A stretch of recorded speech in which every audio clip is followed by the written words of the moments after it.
Good evening, good morning, good afternoon to our members and others in different parts of the world, and welcome to this CME this evening. It's my privilege really to start off the show, and I'm really pleased to say that GAPIO has, over the several years that we have been involved in CMEs, covered a very wide range of topics. And I must congratulate Anupam, who started off these sessions, which have now become very, very popular. Today's session, Perspectives on Infantile Cholestatic Jaundice, is indeed covered by a galaxy of speakers who I'm sure will enlighten the audience substantially. It is also now my proud privilege to introduce Dr. Vinita Sharan, who has been very closely involved in the radiology sessions of GAPIO and is an advisor to GAPIO as far as radiology CMEs are concerned. She's a radiologist by profession and is a senior consultant at Deep Tech Radiology Services and also an adjunct faculty of the Public Health Foundation of India. She was formerly associate professor at San Beda College of Medicine in the Philippines, where I just heard she has spent a long tenure of 22 years. Dr. Vinita, we are really thankful to you for your involvement in GAPIO, and we look forward to you continuing this. And I now hand over to you to start the proceedings. Thank you. Thank you so much, Dr. Jairam, sir. Thank you for the kind introduction. And of course, we all owe this to Dr. Sibal, who gave me this opportunity. And also he started this GAPIO series of Radiology International Lecture Series. So this is really fortunate and also something very nice. I really enjoy doing this. Thank you so much, Dr. Sibal and Dr. Jairam, sir. So infantile cholestatic jaundice is the topic for today's international lecture series. And as we may be aware that infantile cholestatic jaundice affects 1 in 2,500 term infants. And early detection by primary care physicians and referral to pediatric gastroenterologist is of utmost importance. And so to enlighten us on the various aspects of the diagnosis and treatment, we have 3 panelists who are distinguished in their fields. But firstly, I would like to introduce our chairperson for today, Dr. Nitin P. Ghonge.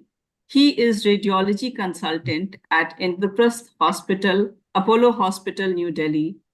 And he has been invited for scientific paper presentation at 75 national and international radiology conferences. He has published more than 35 research papers in various radiology and non-radiology scientific journals. His area of interest and expertise are abdominal imaging, vascular imaging, and fetal and reproductive system imaging. Dr. Nitin serves as on the editorial board of several apex journals in the field of radiology and imaging. And he also conducts radiology residence hot seat review for postgraduate students, which is attended by doctors from all over North India. Dr. Nitin Ghonge, may I now invite you to introduce our speakers for this evening.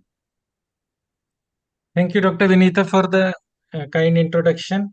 And it is indeed my privilege to be part of this important teaching session, which is attended by the doctors and radiologists, particularly this radiology session all over the globe.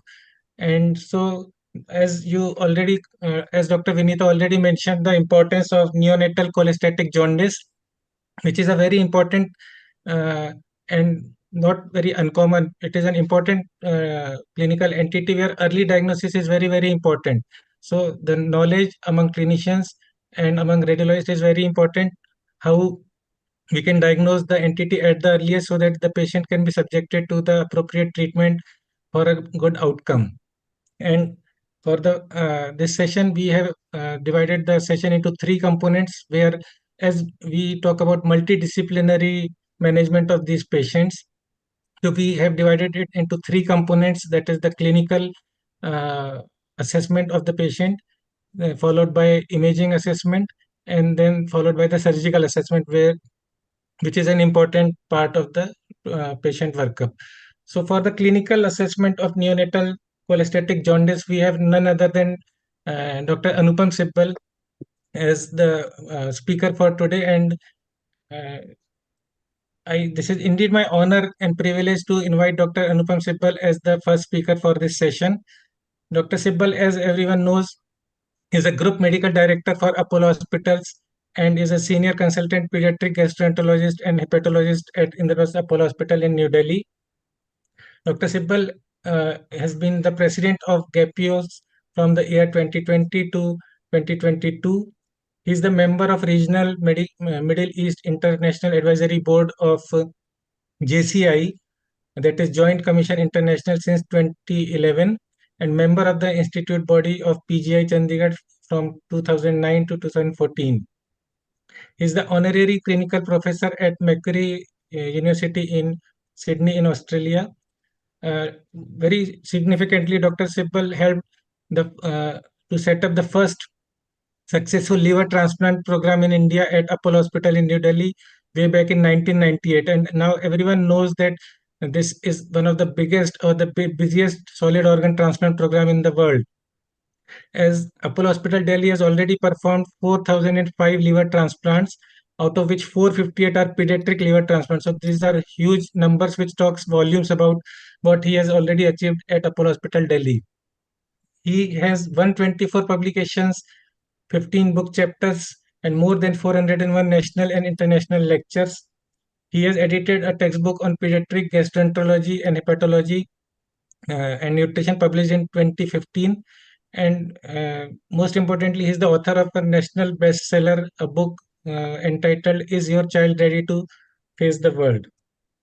So I invite Dr. Anupam Sibal to start his lecture on the clinical perspective on neonatal cholestatic jaundice. Sir. Thank you. Thank you very much, Nitin, for this kind introduction. Thank you, Vinita, for anchoring this and doing this with such vigor and organizing it so well. Big thank you to Dr. Nandkumar and Sushil for this opportunity. I'm going to share my screen.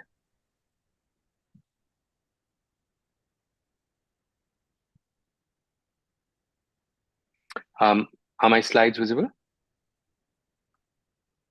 Yes. Yeah. Yes. Okay.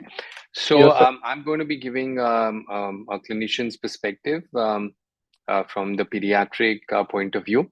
So what is cholestasis? The definition: direct bilirubin of more than 1 or more than 20% if the bilirubin is more than 5. Of course, in the first 5 days of after birth, cholestasis should be considered when the conjugated bilirubin is more than 0.3 to 0.4 or greater than 10% of the total bilirubin. Now, what causes cholestasis? Well, there could be a problem outside the liver or within the liver. And outside the liver, it could be a choledochal cyst or biliary atresia, both of which would need surgery. Within the liver, it could be because of bile duct injury, which manifests itself as an intrahepatic bile duct paucity, or there could be a problem with the hepatocyte, which could be metabolic, viral, or idiopathic. And as time has gone on, our understanding has improved, and now we have a better understanding of the genetic basis of many of these disorders. So what are the pointers towards a clinical diagnosis? I think maternal history is very significant. If there is an antenatal history of something being picked up on a perinatal ultrasound, well, one could be dealing with a choledochal cyst or cystic variety of biliary atresia. If there's a history of intrahepatic cholestasis of pregnancy, that could be a pointer towards PFIC, mitochondrial disease. Acute fatty liver of pregnancy would be a pointer towards LCAT. And maternal infection, of course, would point towards congenital infection. Physical examination is very important, but before that, looking at the stool is critical. And if the stool is ecolic, we are looking at biliary atresia, choledochal cyst. If there is a mass palpable, it could be a choledochal cyst, a heart murmur, Alagille syndrome, biliary atresia is associated with multiple anomalies, butterfly vertebra on a chest X-ray pointed towards Alagille, ascites, spontaneous perforation of bile duct, very rare entity. I've seen just one in 30 years, or GALD. And if there's dysmorphic facies, one needs to consider Alagille, Zellweger's, or certain chromosomal abnormalities. The stool is like I said, critical, and if you have pale stools, then you think of obstruction. Of course, one would do an ultrasound, and my friend Akshay is going to talk about it. HIDA is something that we haven't used in our program now for more than 2 decades to make a diagnosis, and I'm going to touch on that. But what I would like to focus on is a liver biopsy. It helps make a diagnosis of biliary atresia in 85 to 95% of cases. Also helps us pick up other causes of neonatal cholestasis like bile duct paucity, CMV, sclerosing cholangitis, and very importantly, it is very useful in prognostication, especially with biliary atresia, because if you have established cirrhosis in a very small baby, then we have to tell the family that the future is going to entail doing a liver transplant. Here is a biopsy from a baby that had an ultrasound finding of a very small gallbladder, non-excreting HIDA. And you see here that there are giant cells which are clearly visible. So this is idiopathic neonatal giant cell hepatitis. The prognosis in this condition is excellent. More than 90% of these babies will get better in 6 to 9 months. So one can reassure the family, put the baby on supportive treatment. Here's a biopsy from another baby, again with a non-excreting HIDA and a small contracted gallbladder. And if you look at the portal area, there is a paucity of the bile duct here. So this is intrahepatic bile duct paucity, which can be again syndromic or non-syndromic. And if it's syndromic, then it's called Alagille syndrome. And this is the same baby, much older. And if you see that she has a broad forehead, her chin doesn't appear to be very pointed at this point in time. She also has a posterior embryotoxon. She has butterfly vertebrae. This is her much later, and now you can see the pointed chin, broad forehead, and you can notice the pruritus. And with her is her sibling who has no phenotypic manifestation of Alagille syndrome. Well, I've been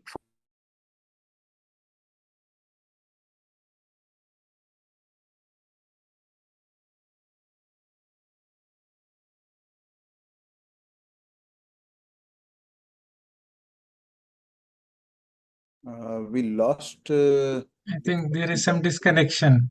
Yeah. So maybe he will rejoin very soon. Looks like the connection is off.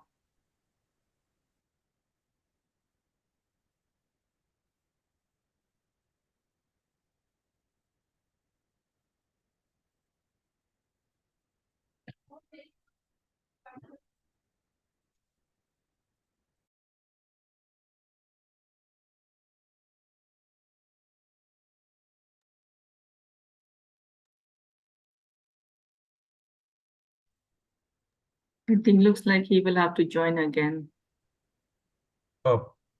In case the need be, I can kind of go ahead with my lecture and then wait for Anupam to come back and finish his lecture.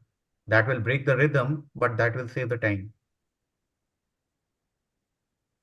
Maybe you can start talking about ultrasound and imaging things, what Dr. Sibal was already speaking. Nitin, that will again kind of I'll rather prefer to go with my order of the slides and I can start sharing and or alternatively wait for Anupam, whichever way you say. I will just call him actually. Yeah, please. Nitin, mute your screen.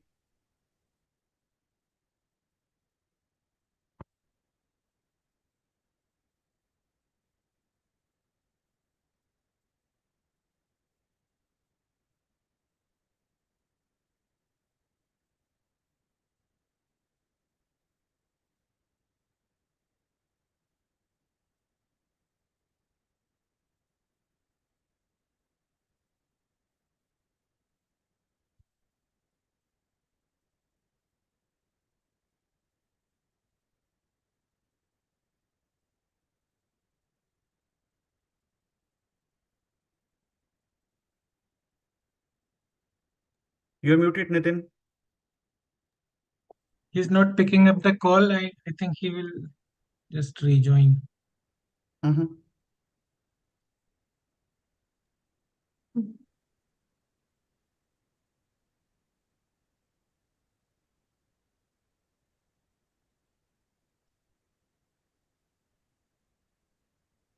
Maybe we can wait for a few minutes and then just go ahead with your talk, Dr. Akshay.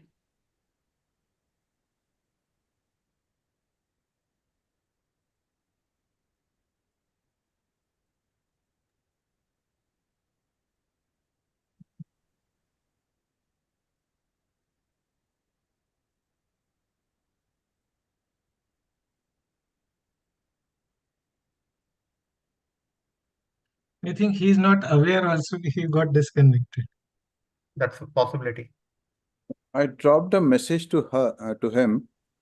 I think he's aware of that. Mhm. Some technical issue. I just try to call him. He didn't pick up the phone. I just called him.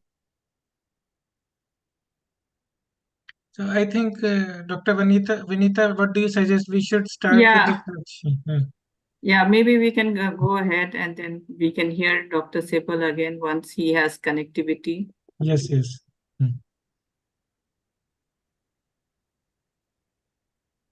So Dr. Akshay, maybe you can share your Okay. screen. So, let me see if this is successful.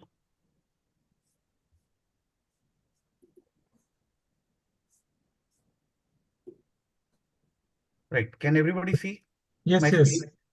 Yeah, we can see. Part of my own screen is hidden for me. Doesn't matter. So, I'll be kind of discussing you the perspective of a radiologist. Allow me to say that I'm a pediatric radiologist and we deal with a lot of cholestatic jaundice patients in the infantile population. So I'll start by stating that I've got no financial disclosures to make and I have no conflict of interest to report. So let us see what clinical scenario we would be expecting when we talk about perspective of a radiologist in infantile cholestatic jaundice. We're looking at we are talking about infants, so baby less than 1 year of age. In fact, the baby may be much younger, could even be less than 3 months of age. And if that be the case, you are actually going to contribute significantly towards the health of the child. So the younger the baby, the more contribution you're making. The baby obviously will have cholestatic jaundice. You'll be dealing with the parents who are extremely anxious and clinicians who are extremely demanding in terms of a rapid diagnosis. And while they are asking for a rapid diagnosis, you got a huge long list of differential diagnoses. I omitted that slide because I thought Anupam will cover it. But trust me, the list of differential diagnoses can be absolutely intimidating. And the mission impossible for the radiologist, should you accept to choose one, is to make an early diagnosis in cases of infantile cholestatic jaundice. So what I'm going to discuss, obviously, the perspective of the radiologist. What is our role? What modalities are at disposal to fulfill this role? I'll touch upon the radiological findings, but details obviously would not be possible because of the limited time available. And we'll talk about the diagnostic accuracy. So talking about the early diagnosis, I told you that the list of differential diagnoses is intimidating. It can fill up the entire screen in a very kind of a crowded manner. But luckily for the radiologist, our job is rather crystallized. We got to diagnose and do the preoperative mapping in term for the choledochal cyst. And for the remaining cholestatic jaundice, we just have to differentiate whether it is extrahepatic biliary atresia or it is not extrahepatic biliary atresia. If it is EHBA, the patient requires early surgery. That's the urgency. And if it is not EHBA, hand it over back to the clinicians and they'll do the needful. So amongst a long, tall, vast list of the differential diagnosis, let us see whether we can diagnose choledochal cyst or extrahepatic biliary atresia vis-a-vis a non-EHBA. And as I said, the modalities are we are going to discuss. So there are two primary modalities in this context of infantile cholestatic jaundice, the ultrasound and MRI. So if you talk about the ultrasound, It is the initial imaging modality. This is the first thing you do to the patient as a radiologist. There are many advantages. It is cheap. It is bedside available. You do not need sedation. Expertise is readily available. You can repeat it as many number of times as you want. So it comes with a lot of advantages, and it can diagnose choledochal cysts for sure, which can further be subjected to MRI for preoperative mapping. The major disadvantage is that it is operator dependent. So if the operator has missed a particular feature, say has missed a triangular cord sign in the settings of the extrahepatic biliary atresia, the diagnosis may be delayed. So that's a major disadvantage, that it is operator dependent. Ultrasound can be used in a diagnostic manner as well as through interventional radiology for percutaneous transhepatic cholecystectomy angiography, which we'll discuss in a moment. Remember, ultrasound continues to be the mainstay in diagnostic workup of extrahepatic biliary atresia, while the gold standard continues to be the intraoperative cholangiogram, which I'll leave to the surgeons for the discussion. If you talk about magnetic resonance imaging, it's actually a refined version called magnetic resonance cholangiopancreatography. The advantages are that there's no ionizing radiation involved. There's very good tissue contrast, and you can do direct multiplanar imaging. So you can do coronal, sagittal, axial, whatever, oblique planes, whatever you want to do. Unfortunately, it comes with very high cost. It has got long scanning time. The baby needs to be sedated, and there is limited availability of equipment and expertise. The primary role for MR in the settings of infantile cholestatic jaundice would be preoperative mapping of the choledochal cyst so that the surgeons can go in and operate. So we'll start with the choledochal cyst, because if you are doing an ultrasound of a baby with cholestatic jaundice and pick up a cyst in the upper abdomen, you may or may not be able to show the biliary communication on ultrasound, but if you suspect that in an infant with cholestatic jaundice and a cystic lesion in the vicinity of the liver, you are dealing with a choledochal cyst, you go ahead and start working up the patient. So what are choledochal cysts? These are congenital segmental dilatation of bile ducts. Has low incidence in West compared to that in the Asian population. In Japan, it is like 1 in 1,000 live births. More common in girls, and the symptomatology will be evident in 30% of newborns, 50% by the 10 years of age, and by adult, like nearly 80% would be symptomatic by the time they are adolescents. The classic triad of pain, jaundice, and right upper quadrant mass for the choledochal cyst, unfortunately, is present in only 1/3 of the cases. The Babbitt's theory of long common channel is the popular and widely accepted etiology for the choledochal cyst. Imaging finding wise, ultrasound is the best screening modality, which will show you an anechoic, hypoechoic cystic lesion in porta, ventral to the portal vein, and communicating with the biliary. You see these findings, you show you're dealing with a choledochal cyst, go ahead and do an MR scan. Or the MRCP. Actually, and MRCP will give you the exquisite anatomic details for surgical planning. It can show you an anomalous pulmonary junction of the common bile duct and the pancreatic duct. One can do ERCP. It is definitive and gives reliable anatomic details, but then it is invasive and expertise may not be that easily available. And PTC, percutaneous transhepatic cholangiography, wherein you directly puncture the biliary duct, is no longer done, but ultrasound guided PTCC is done in the context of the EHBA, not in the context of the choledochal cyst. So we are not even going into that particular area for the choledochal cyst. Whenever there is a disease, there is a classification, and for choledochal cyst, there is Todani classification. I'm not going into the long list. We'll see some of the examples. This is a type 1 choledochal cyst, which is characterized by the dilatation of the common hepatic or common bile duct, and their type A, B, C described. If you look at this particular image, this is a cornel section of MRI T2 weighted images.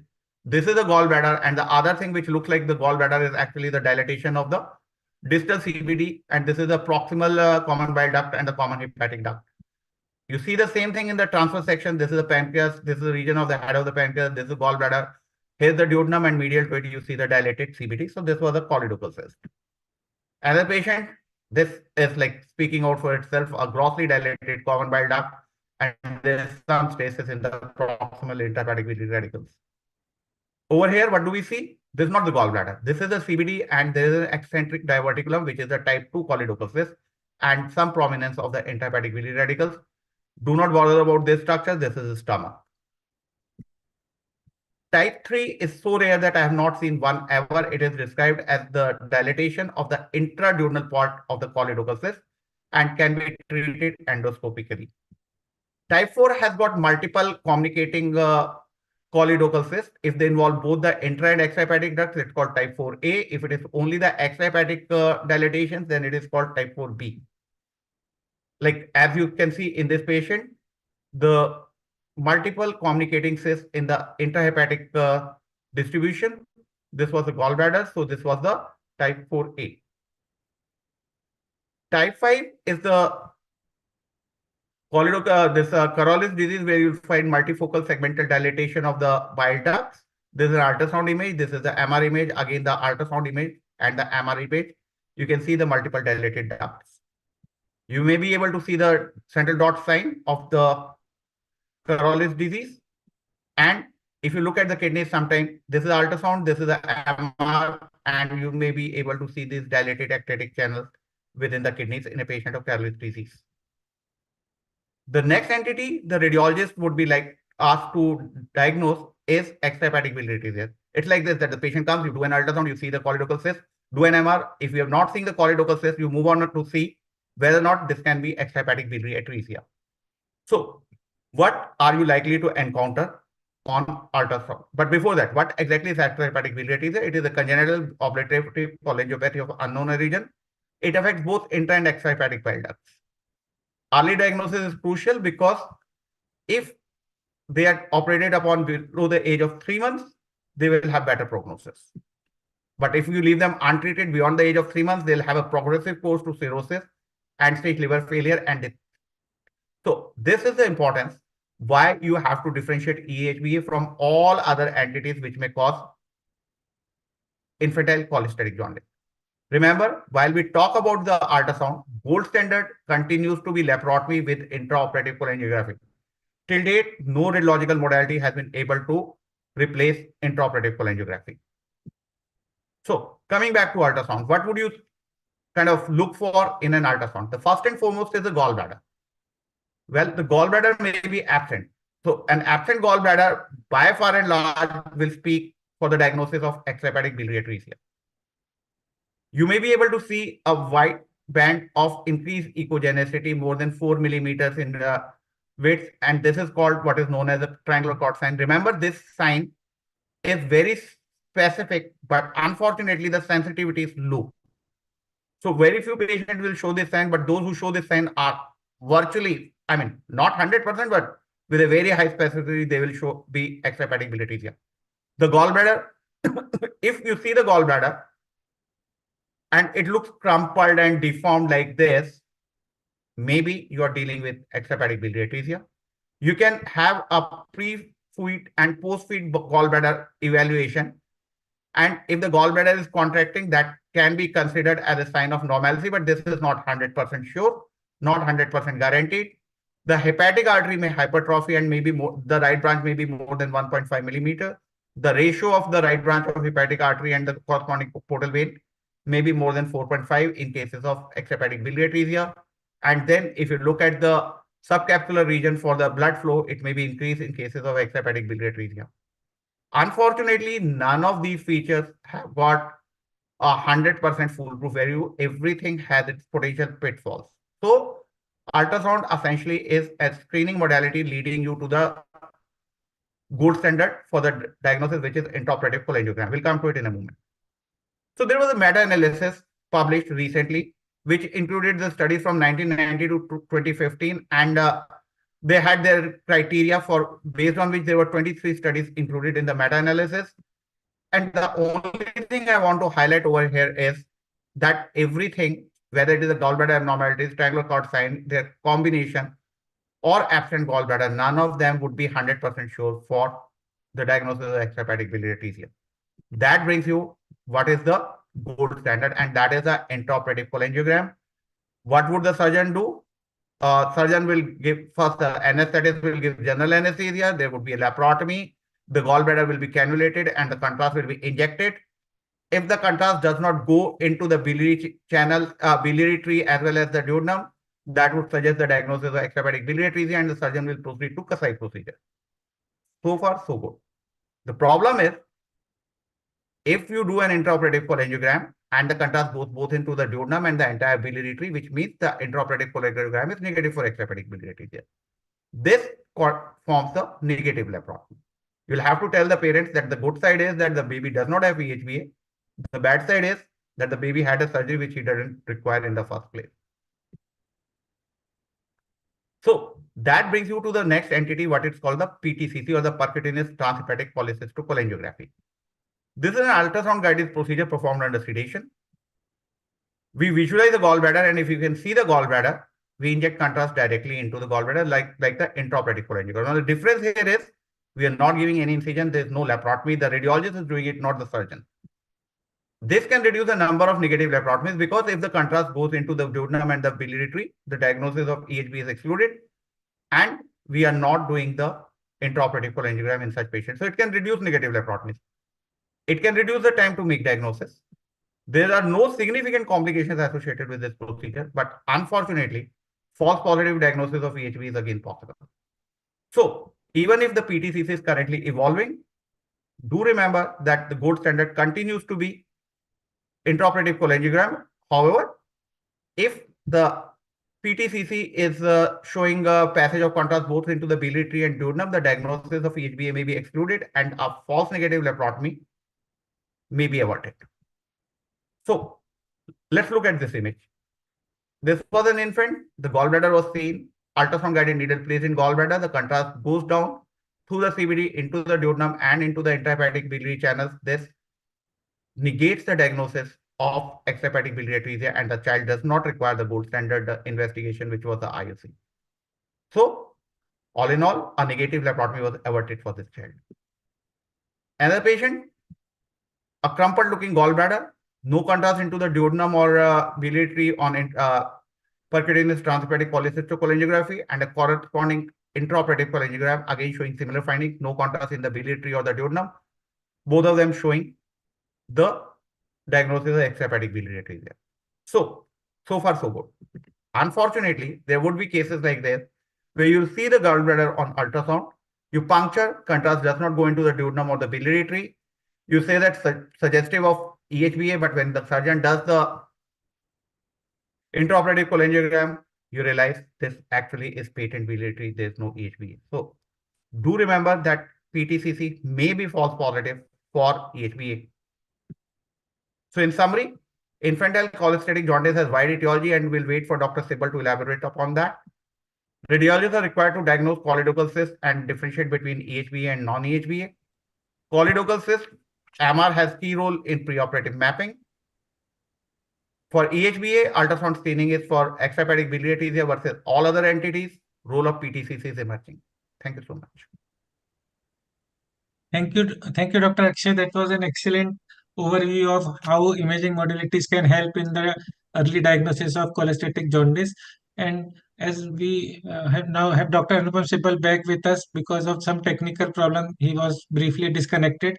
And I would request Dr. Sibal sir to start his presentation again so that we have a complete perspective from the clinical point of view, as the audience has already listened to the radiological perspective now. Sir. Thank you very much. I'm so sorry the electricity went off. It never happens and the inverter tripped. So strange things happen sometimes. So I'll quickly go through the first few slides. So basically, when one is dealing with cholestasis, the problems either within the liver or outside. And if it's outside, it's largely going to be surgical. But our understanding of what is the etiology within the liver responsible for cholestasis has evolved considerably, as I will share.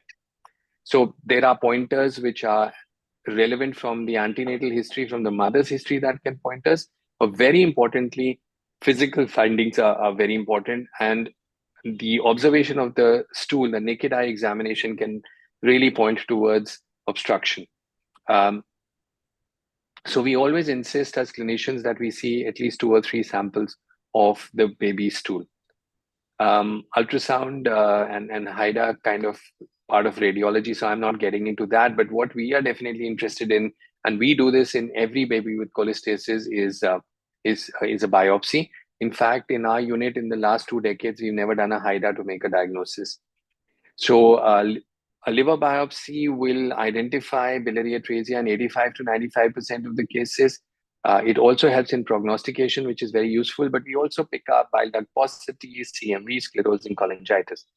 Now here, for example, is a biopsy from a baby with a non-excreting HIDA and a very small contracted gallbladder, and you see giant cells. So this is idiopathic giant cell hepatitis. In 6 to 9 months, 90% of these babies will get better. So supportive treatment follow-up is all that's needed. And here you have a biopsy from another baby, again, non-excreting HIDA, small contracted gallbladder. And here we have a paucity of the intrahepatic bile ducts, which could be either syndromic or non-syndromic. And if it's syndromic, then it's Alagille's. And this is that baby a couple of years later, broad forehead. She has a posterior embryotoxon butterfly vertebrae. Much later, you can see the pointed chin now. She also has a lot of pruritus, and with her is her baby brother who has no phenotypic manifestation of Alagille syndrome. I've been following this child now for 23 years. She's a human rights lawyer and the secretary of the Global Alagille Syndrome Support Group. And one characteristic feature that one sees in children or individuals with Alagille syndrome is that they're stunted, and compare the height of the brother and the sister. And then, of course, we can also pick up certain types of PFIC. Here, when we do a special stain, there is absence of BSEP. So this is PFIC type 2. And this entity was first described by Jacob Byler, known as Byler's disease. There are 13 types. 6 of them are common. And we are now, with the use of genomics, able to pinpoint and make a definite diagnosis, and newer entities keep getting described. For us, making a diagnosis of PFIC is very important because treatment is different to what would be if we were dealing with obstruction. And here, the gamma GT is helpful. The gamma GT is normal in 4 out of these 6 entities because there are very few conditions in which the gamma GT is normal. Other than PFIC, it's bile acid synthetic disorders. Type 2 and type 5 can present in the neonatal period, and they can also have a high AFP. Type 1 and type 6 can present with diarrhea. There is availability of targeted genetic panels. We also have the whole exome sequencing, the whole genome sequencing. And I think as the advancement in genomics has translated to the bedside, we are able to make specific diagnoses with a lot of ease. And here is the third sort of classical presentation that we have on a liver biopsy. There's bile ductal proliferation. This child again had no excretion on HIDA and a small contracted gallbladder. All of this was done outside. We did a biopsy, confirmed the diagnosis of biliary atresia. Of course, Nitin's going to be talking about surgery, but all I would like to say is that if the jaundice clears by 3 months after a Kasai, 10-year patient survival rate of 75 to 90% without a transplant. And if the jaundice is more than 6 at 3 months, then there is a 3-year transplant-free survival rate only of 20%. About 50% of these babies will require a transplant before the age of 2. 75 will require a transplant before the age of 20. We've now transplanted several children in the age group of 17 to 20. And only 25% of babies with biliary atresia will not need a liver transplant in their lifetime. So it is quite a serious condition. And the prognosis without a liver transplant is quite bad. Of course, what has changed the outcome of these babies with biliary atresia is liver transplantation. The liver comes with 8 segments, own blood flow, own venous drainage, own biliary drainage, and we are now able to do different kinds of transplants depending on the size of the baby. Left lateral for most infants, left lobe for older children, and sometimes in the neonatal period, we might have to do a monosegment graft. For adolescents, the right lobe. And if you don't have a blood-compatible family donor, then we are quite comfortable doing ABO-incompatible transplants. We've now performed 4,342 transplants, of which pediatric have been 526. And if you notice here that 69.5% of them have been for neonatal cholestasis with biliary atresia, itself responsible for 303 transplants. Coming to spending a minute or so on financials, because when we first started talking about liver transplants in 97, 98, there were lots of concerns about how is it going to be affordable, and we would be doing this only for a handful of families. So over the years, we've been able to cap the cost of the transplant by standardization. So high risk, like in acute liver failure, 15 lakhs, standard risk 13.5. For families belonging to the lower socioeconomic strata, 6 lakhs, but even that is a lot of money. So we then started offering transplants to families who could raise about 1.5 lakhs, as long as they had a donor from within the family. Of course, immunosuppression support is no longer a problem because government hospitals are able to prescribe immunosuppression, and that really costs about 6,000 to 7,000 rupees a month. But in the last 5 years, we've been very fortunate that we've developed a program where we are able to help everyone. So if someone has a BPL card, then they don't need to spend any money, and we will do a liver transplant. And that is something we do all the time. Like yesterday, we had a child referred to us from the All India Institute, and in a matter of a few hours, we were able to raise 16 lakhs for that child's transplant. So over the last 4 years alone, we've raised 20 crores through charity. And this has meant that money is no longer an equation, plays a part in the equation as far as liver transplant goes. And there are lots of generous people in the country who have given us a lot of help over the years. When we celebrated our 500 pediatric liver transplants, we specifically chose a girl child. Prisha lives in a small village outside Patna. And this is Sanjay, the first child we transplanted, biliary atresia, failed Kasai from Kanchipuram. This is Sanjay 4 years later, and this is him 15 years later. And this is Sanjay on the cover of the Week magazine. And that's when the government of India issued a postage stamp with Apollo Hospital on its cover. This is Sanjay 22 years later when he became a doctor. And in November, we completed 25 years of successful liver transplantation, and Sanjay is going to get married this year.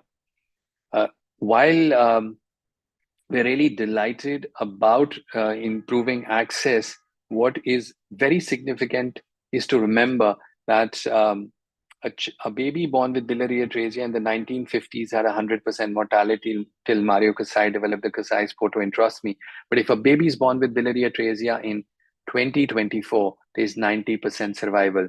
So from 100% mortality to 90% survival, there are not that many stories of such spectacular success in medicine. We constantly remind ourselves of what Gandhiji had said: whenever you're in doubt or when the self becomes too much, recall the face of the poorest and the weakest man, woman whom you may have seen, and ask yourself if the step you contemplate is going to be of any use to him or her. And we can say with a great degree of satisfaction that today, if a baby or a child walks into our system with liver failure, that child will definitely get a liver transplant, irrespective of his or her ability to pay. And all this has been possible because of the tremendous support that we've had from clinical, non-clinical colleagues across the country and overseas, and of course, our generous donors. And as Helen Keller had said, alone we can do so little, but together we can do so much. Thank you very much for this opportunity, and I look forward to the Q&A session. Thank you very much, sir. It was indeed an excellent overview of clinical points we need to know about cholestatic neonatal jaundice. And the story about Sanjay, the first transplant recipient, was absolutely impressive, as we can see and understand the clinical impact it had on the society. So we move on to the next. In the last, we already have completed the radiological perspective. Now moving to the surgical perspective, because surgery plays a very important role in these patients, and it is important to diagnose them at an earlier stage so that the surgical outcome is good. And for the surgical perspective, we have Dr. Nitin James Peter, who is an associate professor of pediatric surgery at PGI Chandigarh, and he is trained at CMC College and Hospital Ludhiana and at PGI Chandigarh. Dr. Peter has special interest in neonatal surgery, pediatric oncological surgery, basic science research, ethics in pediatrics, and surgical teaching and training. Dr. Peter is section editor for solid tumors in Journal of Indian Association of Pediatric Surgeons and Pediatric Hemato-Oncology. He's also associate editor for the Journal of Neonatal Surgery. Dr. Nitin has published more than 95 peer-reviewed articles and authored 8 book chapters. So may I invite Dr. Nitin James Peter for his talk on surgical perspective on neonatal and infantile cholestasis.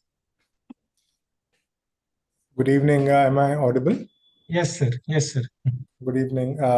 Thank you, sir, and thank you to the office bearers of the GAPIO, Dr. Jairam and Dr. Cecile Jain, and the moderators and the chairpersons, Chairman Dr. Vinita as well as Dr. Gonge. Honored to share the symposium with as a speaker with Professor Sibal and my senior colleague and one of my mentors, Professor Saxena. So I'm very happy to be giving you an oversight of what a surgeon would look into in neonatal and infantile cholestasis. And I have no disclosures. All the intraoperative photographs and clinical photographs have been taken with consent. We've touched upon all this, so I will not go into the details, but looking at the epidemiology, around 25 years back, there was an article which said that almost more than 1/3 of cholestasis jaundice requires surgery. And this was published by the IAP. And we had a similar data around 15 years back from PGI, which also mirrored the same data. So, there's a laundry list, and we have looked at biliary atresia, the cholestatic cyst, and bile duct inspissated bile syndromes. So I'll be just focusing on the surgical aspects of biliary atresia and maybe a few lines on cholestatic cysts.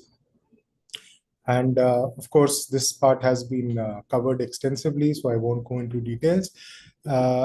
So I would like to touch upon and echo the same thoughts as Professor Sibal, that we've got enough literature now to say that really the HIDA scan is not required, and intraoperative cholangiogram should be looked at from a surgeon's point of view, and of course the liver biopsy, like he has so eloquently told us all about. And the surgical literature is, has quite a good number of studies which actually look at time spent in waiting after doing a HIDA, and it really makes no difference. So I think over the years, HIDA has fallen out of favor, but there is a role of HIDA, and I will come to that a bit later. So the investigations have also been touched upon. I won't go into these details, and the general details about biliary atresia have been already discussed. As a surgeon, I would just like to touch upon the embryology a little bit. And having said that about the embryology, so the by 12 weeks or by 16 weeks, essentially the hepatobiliary system is well formed, and that is when, because now we are getting quite a few patients and mothers of antenatal absence of gallbladder, and so in the clinic you have to kind of start looking at preemptively looking at patients who may turn out to be biliary atresia or having an absence of gallbladder when they are born. I looked at what is the incidence of globally, what is the incidence of biliary atresia, and of course French Polynesia is the highest, and the Far East, the Japan and the Far East countries have a large incidence. And unfortunately, we've done such phenomenal work in centers like Apollo, but we don't have much registries and much of data available from our country and the Southeast of Asia. And if we looked at the bibliometric analysis, we look at the publications and the work, the research work coming out on biliary atresia, we are again far behind. This is around 20-25 publications. And this paper was published by Mark Davenport, who's a legend in biliary atresia work. He's a British pediatric surgeon. And the citations, the Chinese have been running away with them, and they have been, over the last 10 years, the biliary atresia work is now being published and looked at in more detail by the Chinese authors. I would just touch upon very basic points about biliary atresia. A lot has been said, and there is a paucity of time. So there are various classifications, and I won't go into details. The commonest is a type 3 size classification, where there is a complete absence of the biliary tree, and a very redundant and a small puny gallbladder may be available to you. No talk on biliary atresia can be complete without mentioning Professor Morio Kasai, who revolutionized the management of these children. And essentially, Kasai's procedure is something which has tided over for centuries between biliary atresia and patients who require liver transplant. So the procedure is named after him, and it like Dr. Akshay said, that it's a very major surgery, and what we need to do is we do need to do a intraoperative cholangiogram, which is the gold standard, which would definitely tell us whether there is a patent biliary tree. This is a normal cholangiogram, like Dr. Akshay has already shown. So a general algorithm, like there are problems with intraoperative cholangiogram. Suppose there is no gallbladder and you have non-drainage on HIDA, and a liver biopsy, if it is available or not available, points towards a Kasai, towards a biliary atresia. We go and proceed for Kasai's photoenterostomy straight away. And you may have other variations, but most of the time you may have a little whitish colored bile which comes out of the gallbladder, and you perform an intraoperative cholangiogram and then look at the various types of biliary atresias and go ahead with the Kasai's photoenterostomy. So essentially, this is a picture of a gallbladder in a patient of suspected patient of biliary atresia, where a feeding tube or a small syringe is put into the tip of the gallbladder and the dye injected, and then we look at the various aspects. And Dr. Akshay has already talked about a cyst at the pota, so I won't go into details, but these are problems which we deal with day in and day out. So a bridge between the ultrasound guided cystography and the open surgical is the laparoscopic assisted percutaneous cystography, which may have a little more sensitivity, may cause the child a little less discomfort. Of course, it needs general anesthesia, but this can be done quite easily, and we can figure out whether this child needs a Kasai's or not.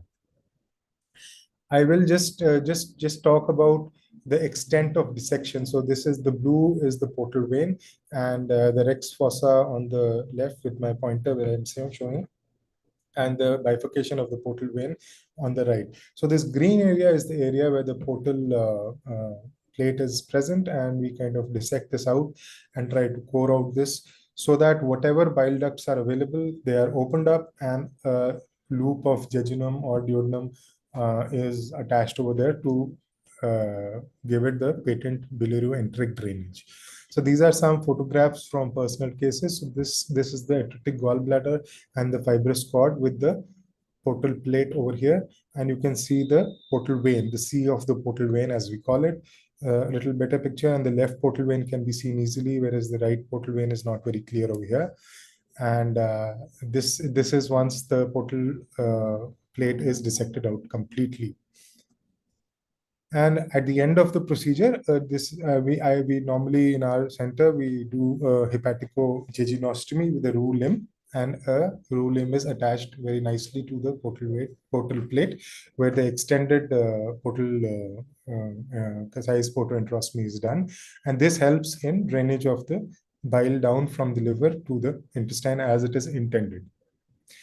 Laparoscopic Kasai's can also be done. The problem with laparoscopic Kasai's is that a lot of electrocautery and electric current may be used to manage the bleeding, if there is any, and that can be detrimental to the fine bile ductules, which are already under stress to open up and let the bile flow. So if we use excessive electrocautery over here, there may be a problem. So laparoscopic photoenterostomy is being done, but is not the flavor of the era still because of these technical aspects to it.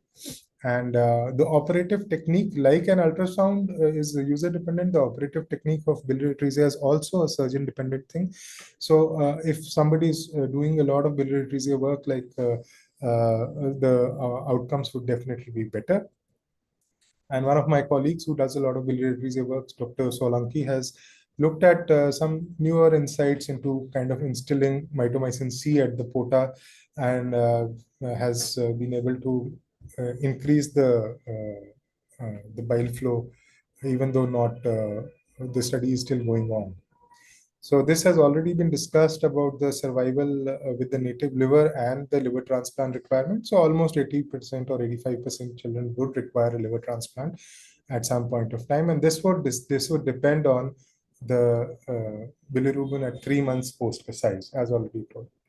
So I'll just touch upon two more points. One is the colorectal cyst, but the one entity which always confuses the surgeon and confuses the gastroenterologist is a cystic biliary atresia versus a CDC.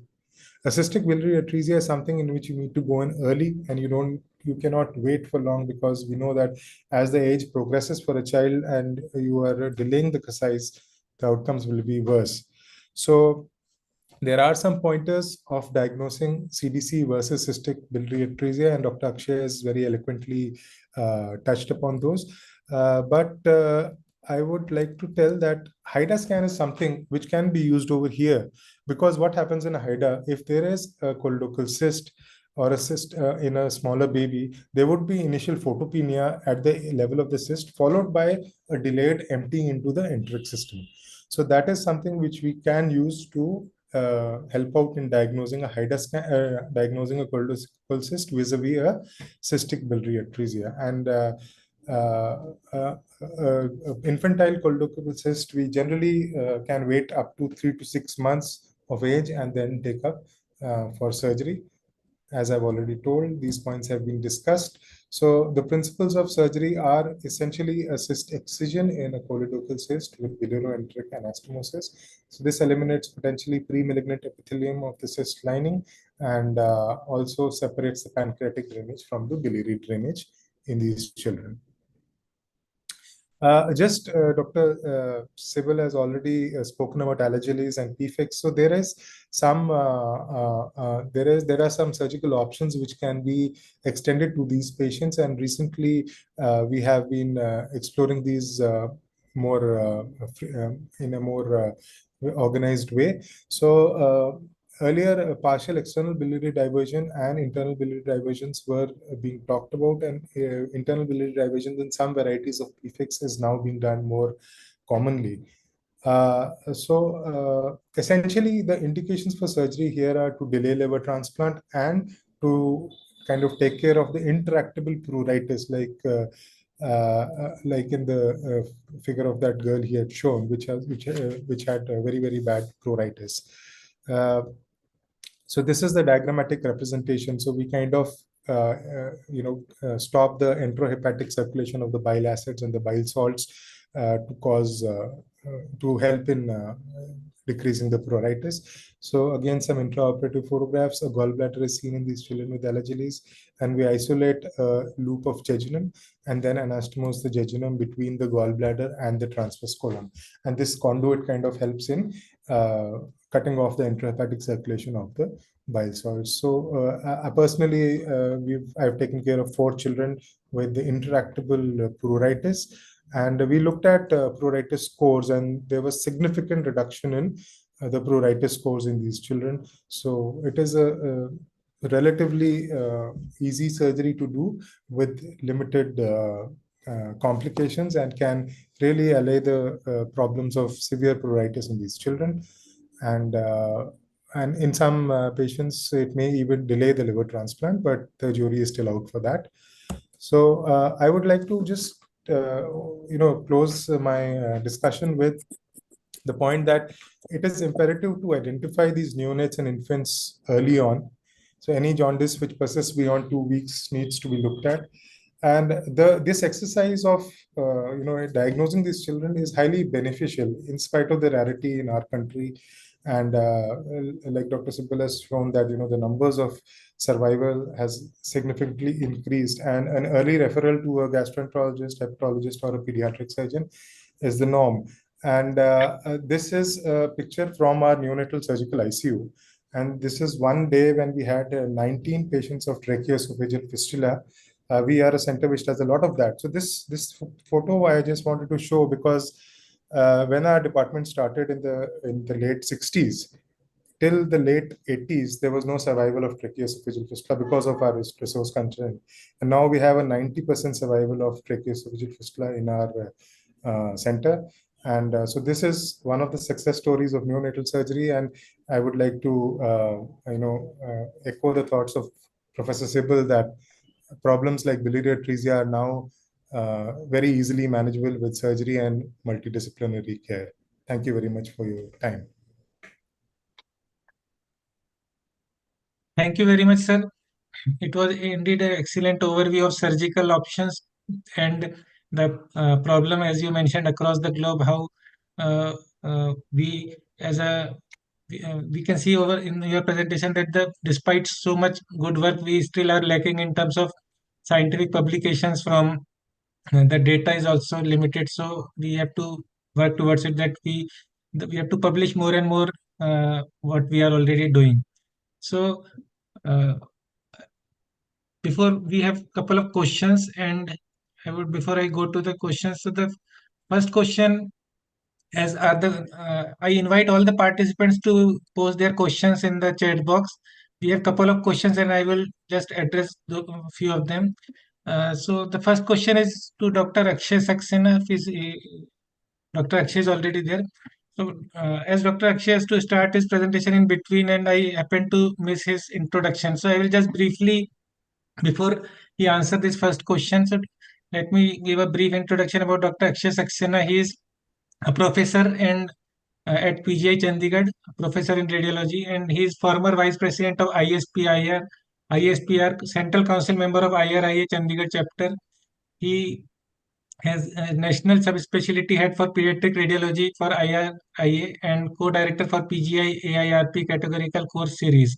So Dr. Akshay Saxena is very active in IRIA. He has conducted this annual conference recently at Chandigarh, PGI Chandigarh. Dr. Akshay Saxena has been awarded with Dr. Shashi Goyal and Ashok Mukherjee Gold Medal Commonwealth Academic Staff Fellowship.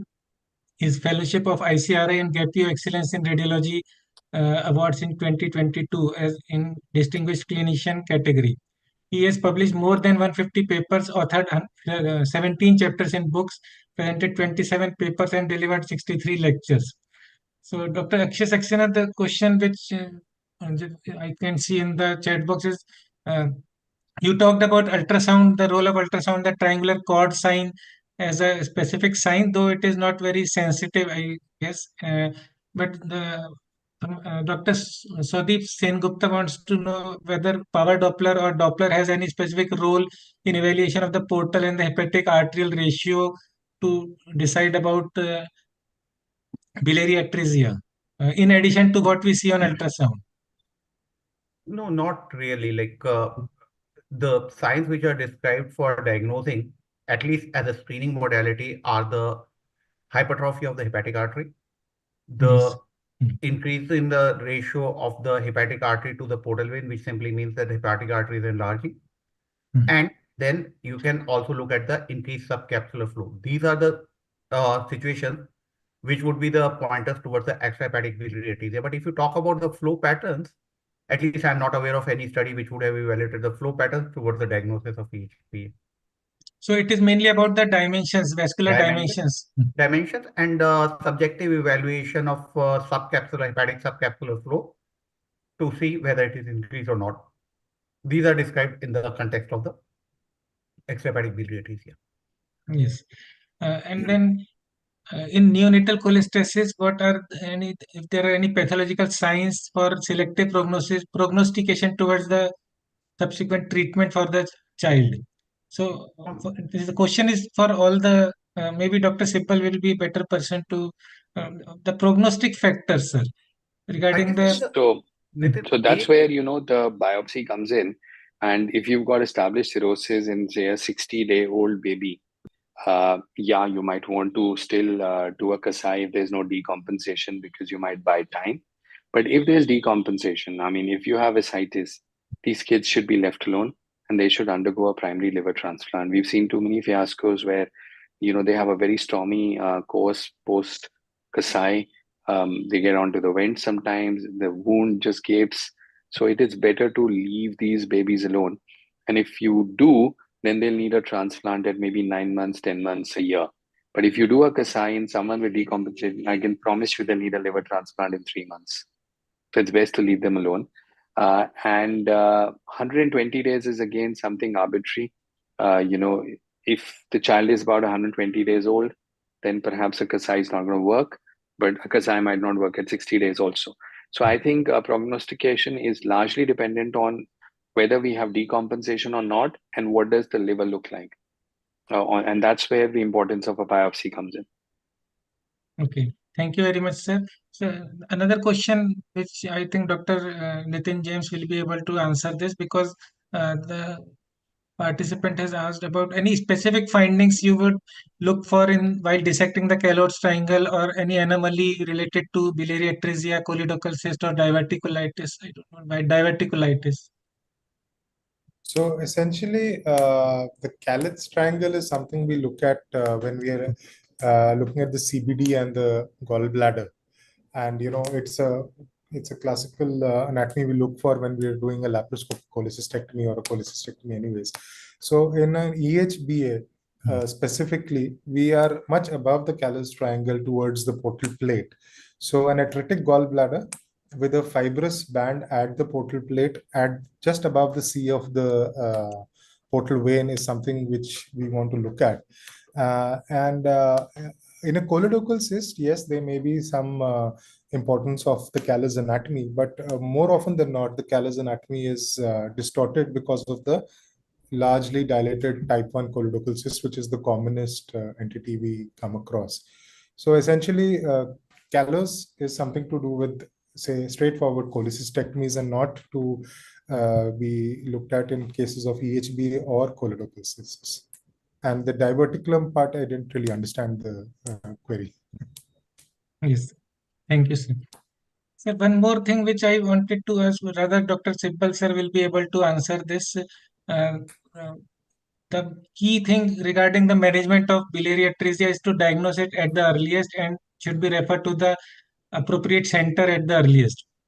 So a lot of deliveries, a lot of newborns are being attended by physicians, general practitioners, and even pediatricians. So what should be the key points when the referral to pediatric gastroenterologist should be decided that this patient needs immediate referral to the pediatric gastroenterologist? So what are the clinical key points?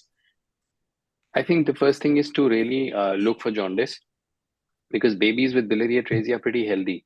They're born at term, normal weight, Yes, sir. and they usually thrive. In contrast, a baby, say, with allergies or, with neonatal hepatitis will be born smaller, preterm, won't be thriving. So it's biliary atresia gets missed because these kids are doing well, and sometimes the attention isn't given to the fact that the child is jaundiced. So any child, and of course there is the overlap with neonatal hepatitis, so you can easily miss that. And neonatal indirect hyperbilirubinemia is so common that that's what happens. So it's important that to remember that in 2 weeks, neonatal hyperbilirubinemia, physiological jaundice, will clear. So if you have a baby who's jaundiced at 2 weeks, and get a basic total and direct bilirubin done. And if you see that there is cholestasis, then this child needs to be investigated. Look at the stool. If the stool's pale, this child definitely needs a more urgent referral. But any baby with neonatal cholestasis should get referred. And unfortunately, what happens is that they go from one pediatrician to another when a pediatrician says he wants to do tests, and there's a lot of pediatrician shopping, and a biopsy gets delayed. In some places, doing a biopsy is a big deal. There aren't facilities. Also, there isn't a skilled pathologist to report, and you lose a week. The other thing that we've, of course, observed is this obsession with HIDA scans, and which is, like I said, for biliary atresia, pretty non-helpful investigation. 5 days of priming, getting an appointment and all that. So a week gets lost. So a lot of time gets wasted. We've tried our best to create awareness, and a forum like this would sort of help us in that mission to create awareness that don't ignore jaundice in babies beyond the age of 2 weeks. Please confirm whether there is cholestasis or not, and if so, then please refer. Thank you, sir. Thank you very much, sir. Dr. Vinita, you want to add any comments? Yeah, actually, I wanted to thank Dr. Sibal for starting the liver transplant. I remember when I was a resident in Philippines, there was a time there was a surge of examinations for the children with biliary atresia, and then the donors. And we came to know that they were all coming to India for the liver transplant. So we are not only, I think you're not only saving lives in India, you're also saving them quite a lot in the Philippines. So that's very nice. So I think we have had a very good discussion and lot of information. And I think all the speakers have given very vivid information on their specific point of view. And so I think I would like to invite Dr. Sushil Jain, our Honorary Secretary, to give the closing remarks. Dr. Jain. Thank you, Dr. Vinita, and I echo what you said, that all the three talks were very crisp and to the point, and adhering to the timings we allotted, although it's never sufficient to discuss any topic within a given time, but then they were beautifully presented during the session. So I would like to take this opportunity to thank all the speakers, Dr. Anupam Sibal sir, Dr. Akshay Saxena sir, and Dr. Nitin James. All the talks were very good and very informative. And as Dr. Sibal said, that probably with this forum we'll be able to break some of the myths regarding the HIDA scan and on other topics as well.